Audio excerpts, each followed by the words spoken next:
Welcome to NFL World, where NFL starts and ends. I'm your host, Jacob. And let's recap.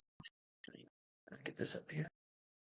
Let's recap Monday night's events. So, this game between the Cincinnati Bengals and the Dallas Cowboys was aired on ABC. They had the Simpsons telecast, and then they had the Manning Bros telecast. I gotta be honest. I watched the normal telecast. I did.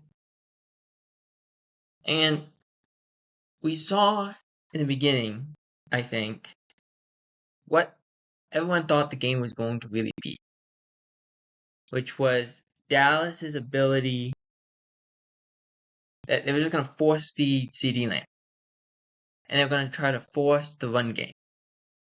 And once they did that, the Bengals had a hard time. CD Lamb had about 70 yards in the first half, or in the first quarter, excuse me, and Rico Dowdle had, I think at one point, he had 50 yards in the first half. He was going. He was on a roll. But then weird things started to happen for the downside, but we'll get into that in a little bit. You saw the ability of the connection between Joe Burrow and Jamar Chase. You saw the ground game from Chase Brown. You also saw the ability that the offensive line has, even with them all banged up, that they can still play pretty well together. But weird things started to happen, specifically for the Cowboys. It was just strange. I don't want to say sabotage kind of things, but it was just weird things that were going on. Like, they started, well, in the second quarter, they didn't throw the ball to CD Lamb at all. He had 2 plays, and that was it. They just didn't give him the ball. Don't know why. He's your best player. They can't guard him. The Bengals had the mentality, if they can't guard Jamar Chase, we're just going to throw the ball to Jamar Chase. It's what they did. And it worked. Dallas could have done the same thing, and they chose not to. They also chose not to run the ball, which I found was very interesting. Because Rico Dowdle, at that time, was having a really good game, and they just chose to not run the ball. They go into half, and the Cowboys are down 17-10, so not a big score, but 17-10. And then Dallas got back to what they were doing. Run the football. Get the ball to Lamb. Move the ball. Move the ball. And they moved it, and then they go scored the touchdown. It's 17 all. And it was that way for a little while, and then 2 field goals. But a field goal by each team, make it 20 all. And then the defenses started to play. The Cowboy defense made some plays. The Bengals defense made some plays. There was a couple of mistakes by the Bengals, but nothing too dire. And then late in the game, in the fourth quarter, it just started going crazy. Dallas decided with 5 minutes left that they weren't going to run the ball. They had a 14-yard run by Rico Dowdle, and then they go pass. Incomplete. Don't know why they did that, but they did. At that point, I think Rico Dowdle had 130 yards on the ground. So obviously it was working. Why go away from it? Made no sense. They also didn't try to target CD Lamb. Don't know why. They punt the ball back to the Bengals, and Joe Burrow ends up getting sacked. They missed the face mask. It's at the 2-minute warning, and the Bengals are gonna punt the ball away. Dallas is gonna win a 2-minute drill, potentially come out here with a victory. And then something strange happens. A blocked punt happens. So now Dallas would get the ball, instead of getting the ball at the 20, they're going to get the ball potentially at the Bengals 45 with 3 timeouts and over a minute. Okay. It's a great, I'll take that deal, obviously.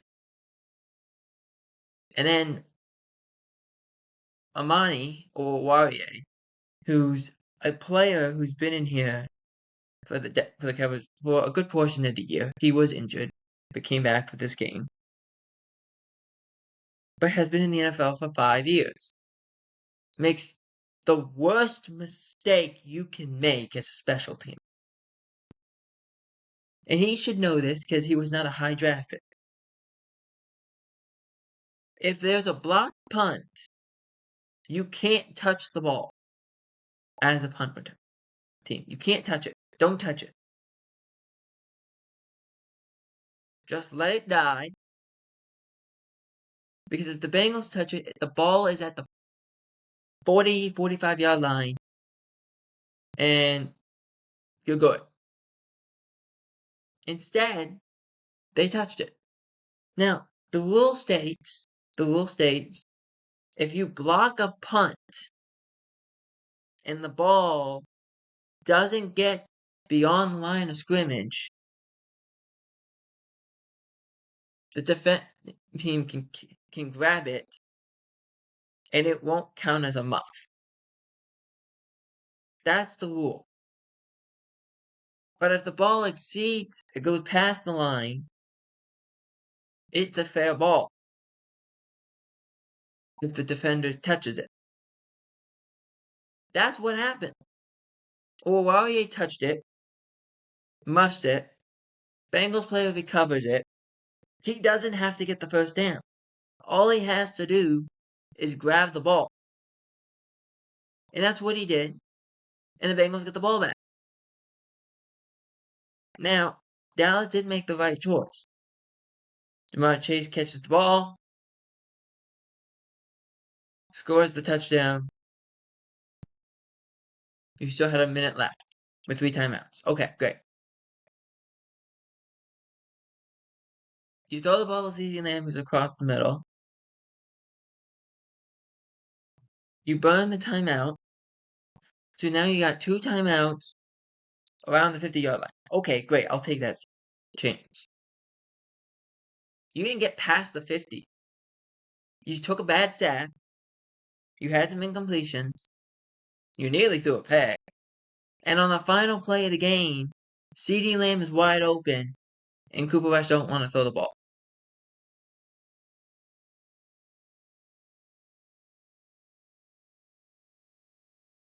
It was the worst minute and a half showing, 2-minute showing of the Cowboys probably in the last decade.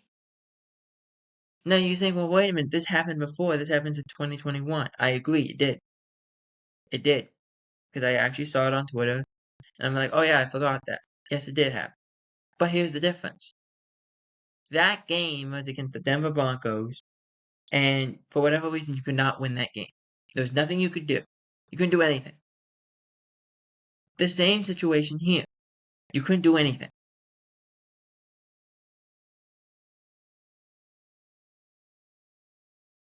Props to the Bengals, they came out with that game. That puts Dallas at 5-8, puts the Bengals at 5-8. Both teams are 11th and 12th in the draft order. And there's a tie for 10th. Dallas still has a hard schedule. The Bengals have a little bit of an easier schedule. The best way I can put it is Dallas has maybe one more win in them. They haven't played well. And I think the frustrations boiled a little bit in that game against the Bengals. You saw Michael Parsons' reaction. You saw CeeDee Lamb's reaction of they were beside themselves. They couldn't handle it. And a lot of people are going to say it was embarrassing. It was not right that Michael Parsons walked off the field. Look, normally I agree with you. I don't want to see a player walk off the field. I want to go have him walk across the field and shake the guy's hand. I agree. Here's the thing.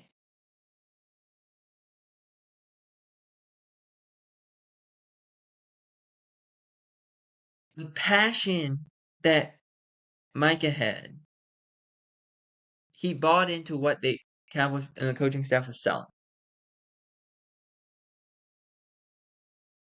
And it hasn't worked perfectly because of injuries, because of bad coaching, because of other things. It hasn't worked.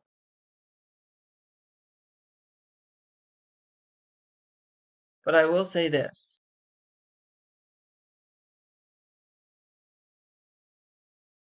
Micah Parsons went on his podcast and explained. He said, I'm damned if I do and I'm damned if I don't. Okay? He said, if I go across that field and shake his hand and laugh at the opponent that we lost after we lost, it doesn't make me look good.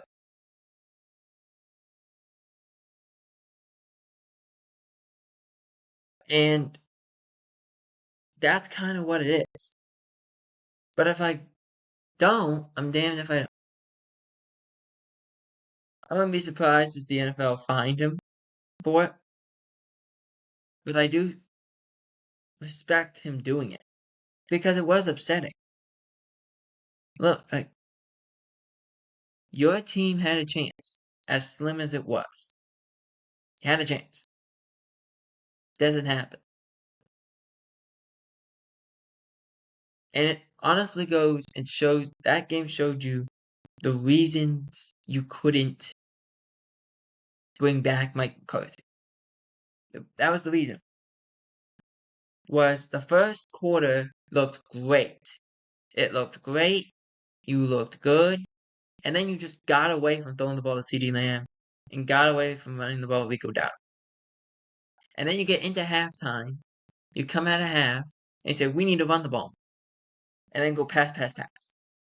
And you only got the first down because you had a penalty on the other side. On the other side of the field. That was it. That's what happened.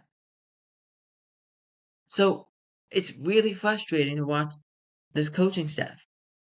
And the amount of times they run curl outs is insane. It needs to be talked about. You can't bring them back. We talked about this a couple weeks ago. If Mike was brought back, he would be brought back as the head coach only. I don't think they can do that now. I really don't think they can.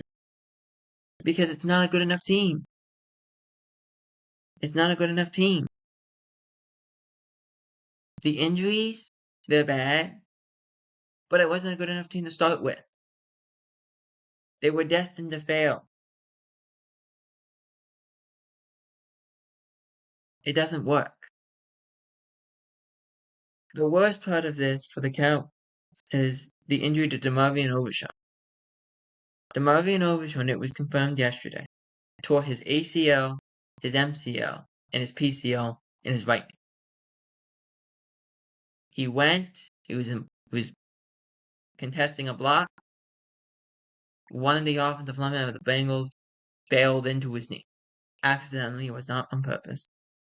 And that's how it happened. He couldn't walk off the field. He had to have assistance. Surprising he didn't get on a car. Maybe he's like, I don't want a car. I don't want that. I want to walk off the field. And that's what they chose to do. The good, or I guess decent thing, is he, Overshown, did not suffer nerve damage. But this injury could take him out for even next year. He might not play next year. Which is so disheartening for the kid he was insane. He was a star. He was playing great. The guy had 90 tackles and only started. He only started about 11 games. He had 90 tackles. He's everywhere. That's really what makes it feel even worse if you're a Cowboys fan. Moving on to the news, the NFL announced this morning that the NFL owners were doing a meeting and that there will be a game in Berlin in 2025. I think this is going to be exciting because they haven't done a game in Berlin yet. That could be very exciting to do that in that situation. They were also meeting about a Nike deal and more, but nothing else has come out.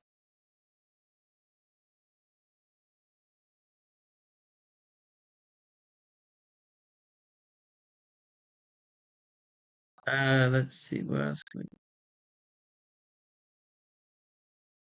Uh,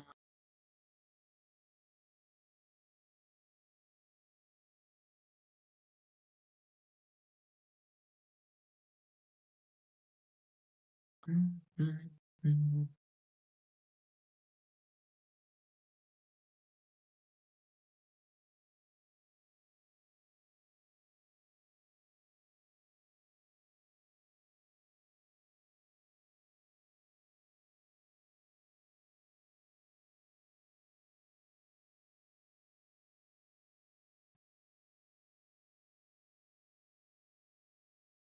Okay, yeah, I guess we'll go here.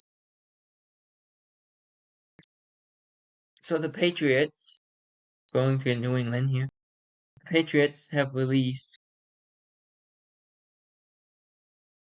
KJ Osborne, and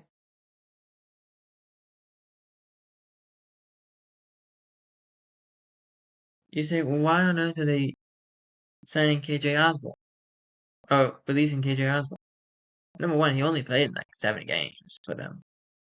So that's one side of it. And the other side of it is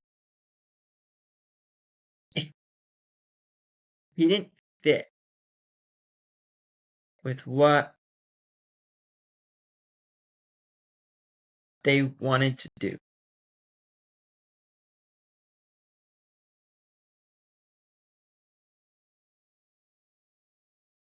And I know I like KJ Osborne. I think he's a hell of a player. I just don't think he fit with what the Patriots wanted to do. Okay? I just don't think it happened. Moving to the Chiefs now. The Chiefs have signed Steven Nelson. If you remember, Steven Nelson retired. He was retired for, I believe it was a couple years.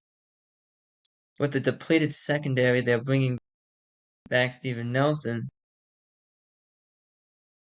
He will sign with the Patriots, or the Chiefs practice squad, excuse me. After watching Jalen Watson's broken ankle, Joshua Williams got injured in the game against the Chargers. They need to add some depth. Nelson announced his retirement back in June. So it was a whole thing.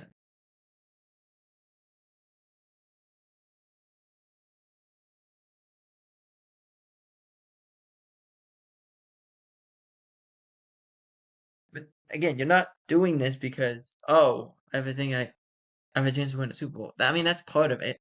The other part of it is we don't have health on our side. We need bodies. And Steven Nelson was the guy they chose to bring in. Let's see what else I can grab.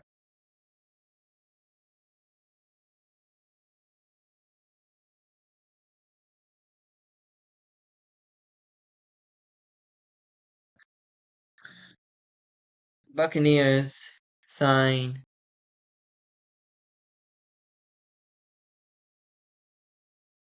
Deion Jones, who he's played in Atlanta, he played in Carolina, now he's in Tampa. You're doing this more or less because you don't have a choice. You just don't have a choice. You're not healthy enough.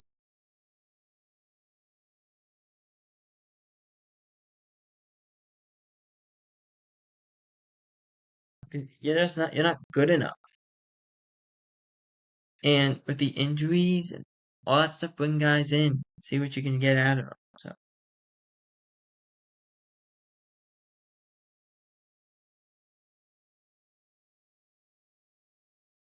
So, final thing before we get it,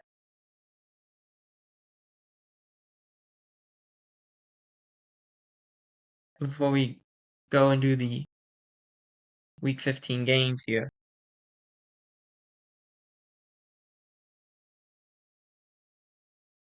Falcons coach Morris has said, "We are not benching Cousins. We are not benching Cousins." Which I find really interesting because he's not played well. I understand you still have a chance. But, and that you probably couldn't go back if you did it. But at the same time, it's like, it doesn't work. You gotta make this move. So, Kirk Cousins, we said this on Monday's show. He played pretty good early against the Vikings, and then it completely fell apart. He has 8 picks in the last 2 weeks, I think. It's not. There needs to be. He can't move. He's getting blitzed. He's getting hit. It's not helpful. The change needs to happen, and it needs to happen soon. Maybe it happens if they're completely eliminated. Who knows? Moving on to this week's games. So we start a game on Thursday Night Football. Rams at Niners. Niners favored by 3. Earlier I said this week I said if Dallas wanted a chance, they'd have to have San Francisco and the Rams lose this weekend, and then San Francisco find a way to beat the Rams. Now you're completely out of it, so it doesn't matter. You just won't have enough time to catch up. Give me the Rams to win this game. San Francisco looked great against the Bears, but are the Bears just that bad? That's a question that needs to be had. So give me the Rams. Coming off a big win, they'll be fired up on a short week. Give me the Rams. Give me 28-24. Next up, Ravens at Giants. Giants are getting plus 16.5. This is probably Tommy DeVito. He's in line to start with Drew Lock in a walking boot. Give me the Ravens. They will crush the Giants with the score 35-10. Next up, Cowboys Panthers. Panthers favored by 2.5. The first time the Panthers have been favored in a game in almost 2 years. And I think the Panthers find a way to win. I don't think this Cowboy team is good enough. Give me the Panthers to win 24-21. Next up, Chiefs at Browns. Browns favored by 4. Jameis Winston versus Patrick Mahomes. Who thought this game would be somewhat interesting? The over-under is 44. I don't know about that. DJ Humphries versus Myles Garrett is not exactly a thing I would want to do. It's not something I'd want. Myles Garrett against any player is not what I want to do. It just doesn't work. This can be a fun game to watch, I think. In the 1 o'clock window. But I'm going to call the upset here. I'm going to get the Browns to win this game. Browns win in stunning fashion, 27-24. Next up, this is a doozy. Bills at Lions. Lions favored by 2.5. Over under 54.5. I think they smash that. That thing is gone. They go. The Lions will win this game, but the Bills will die trying to win this game. Like, this will be a fun game to watch. Give me the give me the Lions to win this game in a fun game. 38-35. Next up, Steelers at Eagles. Actually, no, let's do this. Patriots at Cardinals. Cardinals favored by 6. Give me the Cardinals. I don't think the Patriots are good enough. Cardinals win 24-14. Next up, Pittsburgh at the Philadelphia Eagles. An in-state rivalry. The Eagles favored by 5. 42.5 is the over-under. If I'm on your side, take the under. Take the under. Here's why. Every time the Steelers play, they make you play their style. George Pickens might not go in this game. Okay? But I'm telling you, the way the Steelers play, it's exhausting. Give me the Steelers. They win this game, and the Lions and Eagles put some space in between each other here. Steelers win, trying to hold on for the chance of winning that number 1 seed. Steelers win 28-21. Next up,